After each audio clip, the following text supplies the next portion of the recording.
Welcome, ladies and gentlemen, to this edition of the 700 Club. There's a prince over in Saudi Arabia, Mohammed bin Salman, BSM. And it looks like not only is he responsible for the murder of that Khashoggi, but he also is responsible for the killing of a number of other people. He's been running wild, and it seems like to me the Saudis are going to have to try him for murder and get rid of him. And it's going to maybe be painful, but they've got to do something, you know, like was said a long time ago when the Sanhedrin was discussing Jesus. It said, better that one should die than the whole nation should die. And it'd be better if that guy get put on trial by the Saudis, held responsible for his crimes, and then somebody else put in his place. And as I said before, I'll say it again. Saudi Arabia was named after Saud, and the Saud had a number of sons. You remember Faisal and others like that. Then they, in turn, have had a number of sons, and they're like grandsons of the founder, but they've got more princes than you and I could shake a stick at. So they can obviously pick one, put that guy on trial, Mohammed bin Salman, put him on trial for murder, and then say, okay, Mr. Trump and world leaders, we dealt with the problem, and it's all clean, and the Saudi Arabia goes forward as a respected member of the Council of Nations. That's what got to be done. They may not want to do it, but it should be. Wendy. All right, Pat. Well, meanwhile, Secretary of State Mike Pompeo is back in the U.S. to tell President Trump what he learned from his visit with the royal family. The president says he's waiting on a thorough investigation before taking official action. CBN's Jenna Browder brings us the story from Washington. New grim details are coming out about what happened to Washington Post journalist Jamal Khashoggi. This as President Trump gets ready to be briefed by Secretary of State Mike Pompeo today, who just returned home from Turkey. One of his closest friends says Khashoggi was killed in a barbaric way. The New York Times reports Turkish authorities say audio recordings indicate a hit squad beheaded and dismembered Khashoggi. And U.S. intelligence officials say evidence points to the Crown Prince's involvement, noting that some members of the team serve on his security detail. They're an ally, and they're a tremendous purchaser of not only military equipment, but other things. President Trump says the prince and Saudi king both deny having any knowledge about what happened to Khashoggi. But others have their doubts, including Khalil Jashan, another friend of Khashoggi's. Everything is possible in politics and in a chaotic situation, and apparently there is an element of chaos in governing in Saudi Arabia at this time. But I would say it's a far-fetched assumption because the governing process is a very vertical one. It always goes up to the top. The Crown Prince is heir to the throne and has been credited with bringing some positive changes to Saudi Arabia. Since becoming Crown Prince, bin Salman has positioned himself as the champion of modernization. He has ushered in a host of economic and social reforms. He's allowed, for example, women to drive for the first time. They can also open their own businesses. CBN News international correspondent George Thomas says while the Crown Prince has helped to modernize Saudi Arabia, he's also ruled with a heavy hand. He's clamped down on critics, arresting dozens of prominent business leaders, government officials, human rights activists, and even members of the royal family. The number of executions in the kingdom has steeply increased.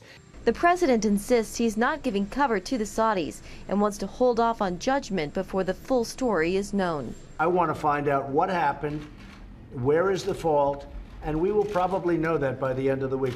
The Washington Post has published its final op-ed written by Khashoggi that says the Arab world needs more freedom of expression. In Washington, Jenna Browder, CBN News. Thanks, Jenna. Well, in other news, Congress still hasn't taken action to address our immigration problem. And a new problem is growing on our southern border. John Jessup has more on the story from CBN News Bureau in Washington. Here's John. Thanks, Pat. President Trump is threatening to use the military to close America's southern border. This as a record number of families are entering the country illegally. U.S. Border Patrol agents took more than 16,000 parents and their children into custody in September. That's the highest one-month total on record. Meanwhile, the caravan of migrants in Central America headed for the United States border has grown to 4,000. The Mexican government has sent 500 additional federal police to its border with Guatemala in anticipation of their arrival. President Trump has threatened to cut off U.S. aid to countries that don't stop the caravan. Well, the midterm elections are less than 3 weeks away now, and early voting is already underway in some states. In light of the controversy over foreign governments meddling in the 2016 election, the Trump administration is taking new measures to protect the voting process. CBN's national security correspondent Eric Rosales has more. This midterm election is being described as one of the most watched and most important in American history. Although voters aren't going to choose an American president, the Trump administration is going to be a crucial factor. The majority on Capitol Hill could certainly swing, with 33 U.S. Senate seats and all 435 House seats up for grabs. Homeland Security and other intelligence agencies have ongoing operations in all 50 states, bracing for whatever foreign adversaries will bring. We have an information sharing analysis center. We have sensors, network intrusion sensors out, such that about 90% of people who vote in this election will be voting in an area that's covered by a sensor. DHS Secretary Kirstjen Nielsen says teams are conducting vulnerable assessments and scans of voting machines. Nielsen adds more than 1,000 state and local election jurisdictions are working together to share information faster. It's important to note, however, that's a small number given that there are some 10,000 local election jurisdictions. Some are hiring third parties, some are working with us. There's some states that are utilizing the National Guard. There's a variety of ways in which you can bring your capability and capacity up to speed. Each state is doing it a little bit differently. On Election Day, DHS will set up a situational awareness room, a virtual place where election officials throughout the country can share information quickly. Just weeks ago, Vice President Mike Pence sounded the alarm on China, getting involved in election interference. To put it bluntly, President Trump's leadership is working, and China wants a different American president. Cybersecurity experts say while the Russians have received the attention, the Chinese have operated under the radar with a strategic long-term plan to influence the 2020 presidential election. Another frightening fact, Washington-based legal watchdog group Judicial Watch conducted an election integrity study. It found that the number of adults registered to vote is larger, 3.5 million larger than the number of adults actually alive in America. A staggering discrepancy that's an engraved invitation to voter fraud. If people know there are names there who have died or moved away or otherwise ineligible, they potentially can vote in their names, and that's where you get the fraud. Despite the disturbing facts, intelligence officials say they are ready. I think this is probably going to be the most secure election in the modern era because of the amount of work we've done with state and local election officials who are, by the Constitution and by law, responsible for administering elections, federal elections. It's still possible we could see an October surprise that could change the course of an election. Cybersecurity experts say in this era, they wouldn't be surprised if hacked material surfaces at the last minute. Eric Rosales, CBN News, Washington. Thanks, Eric. Pat, back to you. Thanks, Eric. I want to say, folks, you know, we have the most sophisticated cybersecurity operation in the world. The NSA is without parallel in the entire world. And I really believe if we find that the Russians or the Chinese are trying to influence our elections and are hacking into our key voting centers and so forth, we ought to turn NSA loose on them and hack into what they're doing, and they will then learn that they can't play that game.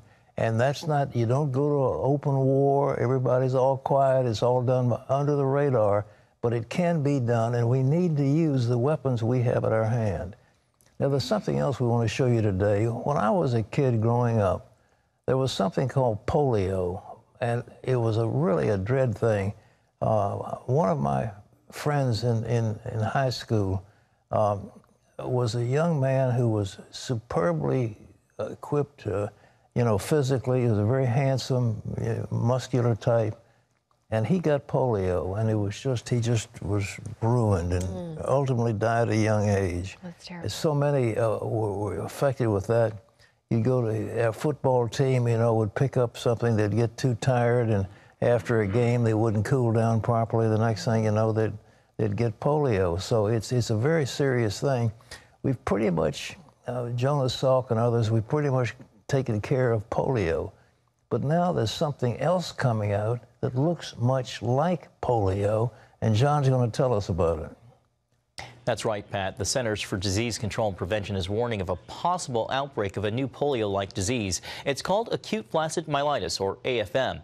It starts with flu-like or strep-like symptoms, and doctors say it can quickly attack the spinal cord, causing paralysis in the arms and legs, facial drooping, and difficulty swallowing. So far this year, there have been at least 62 confirmed cases across 22 states, most of them children, the average age just 4 years old.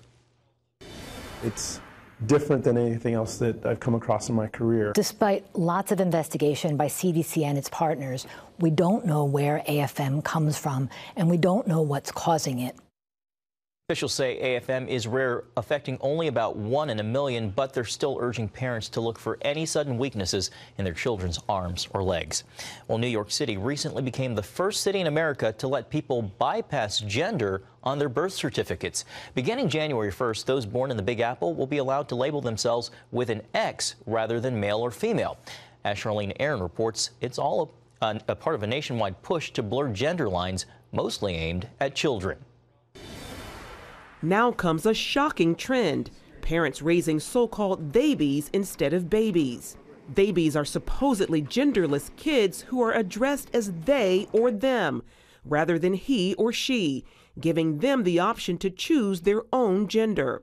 Elizabeth Johnston, also known as the activist mommy, describes this push as the latest effort by LGBT activists to normalize gender confusion. There's been an agenda underfoot for years to erase gender distinctions, to confuse the clear distinction that our Creator has given us between man and woman. Johnston says the LGBT community actively targets children through various projects. And now we have this indoctrination and confusion taking place in our school systems with transgender puppets and drag queen story hours in public libraries. It's not just happening in America.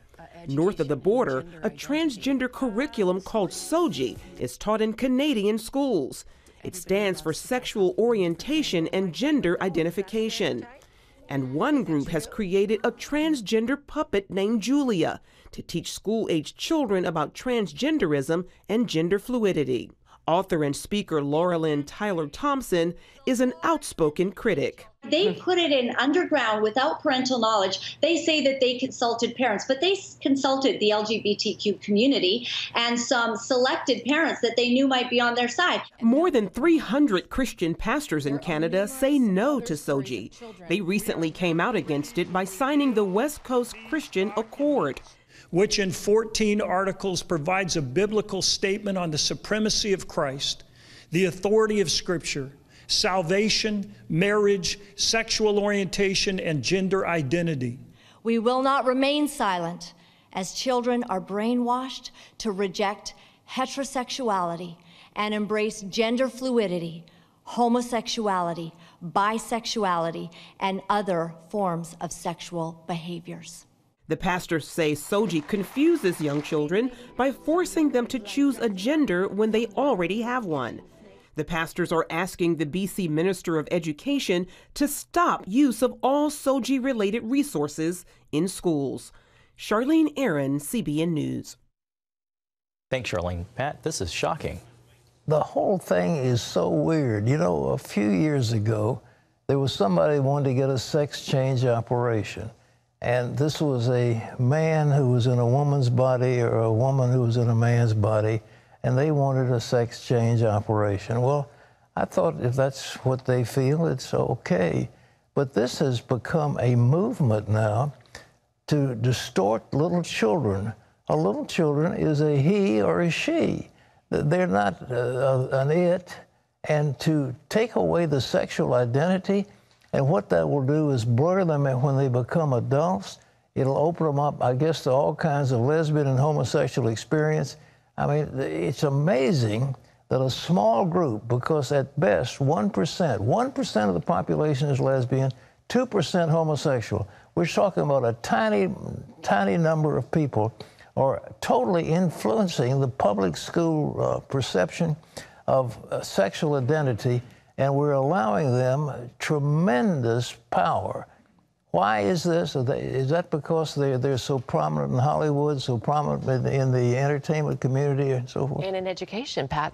Education? Yeah, and it's, you know, it's transgenderism it's trendy right now. We saw Bruce Jenner become Caitlyn Jenner. But in Canada, I was up there last year to do this story, and they're literally asking 5-year-olds, what sex do you want to be? Can you imagine the confusion that the kids go home and they're like, Mommy, Daddy, I'm confused. They get upset. They're being asked, you can choose. And of course, they're either a boy or a girl. But they're calling it child abuse. Some of the activists said and it is child abuse, really, to do that to a kid. Of course it is. Yeah. Well, ladies and gentlemen, it's something we need to fight. I like people to be free if they possibly can.